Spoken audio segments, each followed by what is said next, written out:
हरे कृष्णा दोस्तों, आज मैं आपको इस कहानी के माध्यम से बताऊंगी कि क्यों हमें रविवार को सूर्य को जल चढ़ाना चाहिए और रविवार का व्रत करना चाहिए। शुरू करते हैं दोस्तों। एक बार की बात है, एक गांव में एक बहुत गरीब बूढ़ी औरत रहती थी। वह दिल की बहुत अच्छी थी और प्रत्येक रविवार को भगवान सूर्य का व्रत करती थी। दोस्तों, वह सुबह उठकर नहा धोकर अपने घर को गाय के गोबर से शुद्ध करती थी। उसके बाद सूर्य देवता को जल चढ़ाकर भोजन बनाकर सूर्य देव को भोग लगाती थी। उसके बाद वह खुद भोजन करती थी। उसका घर बहुत साफ सुथरा रहता था और वह बहुत खुश रहती थी। यह देखकर उसकी एक पड़ोसन उससे बहुत जलती थी। वह हमेशा उस पड़ोसन की गाय का गोबर अपने घर में फेरती थी।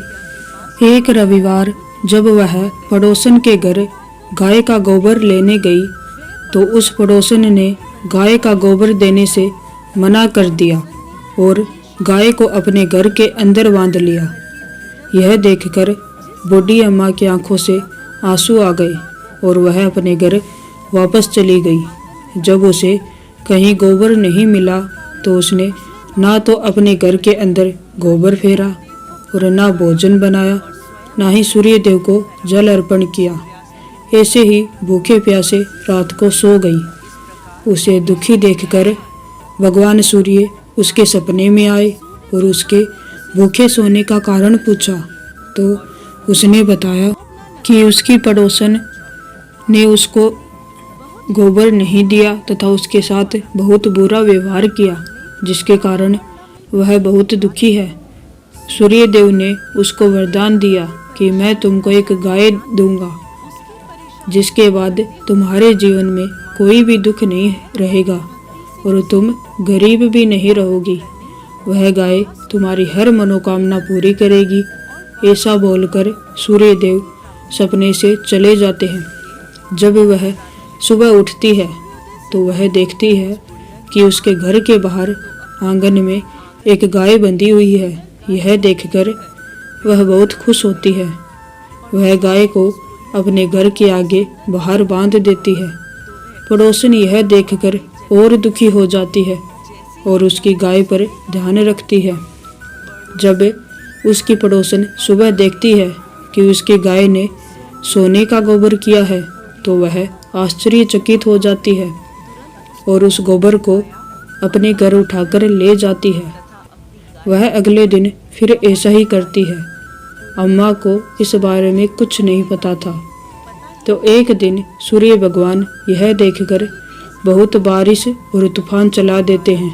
अम्मा सोचती है कि कहीं मेरी गाय को कोई नुकसान ना हो जाए। वह उसे अपने घर के अंदर बांध देती है।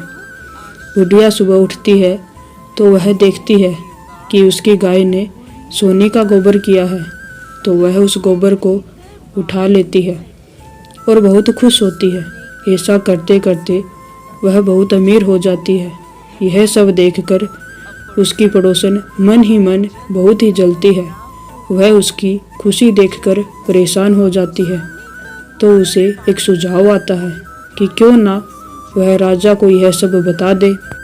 तो वो अगले दिन राजा के दरबार में जाकर राजा को उस गाय के बारे में सब बता देती है। राजा यह जानकर अपने सैनिकों को बुलाता है और उसकी गाय को अपने दरबार में लेकर आने को बोलता है। तो दोस्तों, सैनिक जाकर गाय को ले आते हैं। बूढ़ी अम्मा उनके आगे हाथ जोड़ती है, लेकिन वह नहीं मानते और गाय को ले आते हैं। वह बहुत रोती है और सूर्य भगवान से प्रार्थना करती है कि मेरी गाय को वापस दिलवा दो। वह अपनी गाय के लिए बहुत रोती है। वहाँ राजा बोलता है कि इस गाय को दूसरी गाय के पास ना बांधकर मेरे दरबार में ही बांध दो।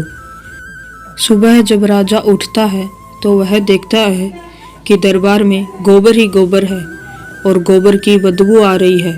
तो वह अपने सैनिकों को उस गोबर को साफ करने को बोलता है, लेकिन वह साफ ही नहीं होता।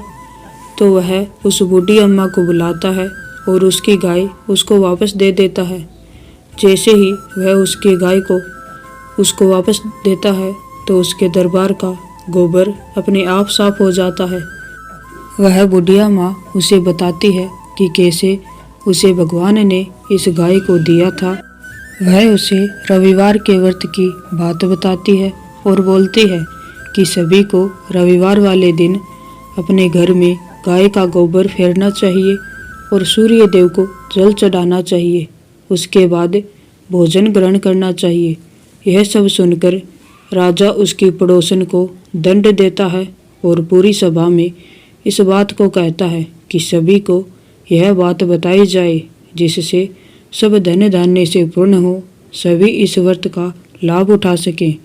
तो दोस्तों, ये थी रविवार व्रत की एक रोचक कथा। आशा करती हूँ कि आपको मेरी ये कथा अच्छी लगी हो।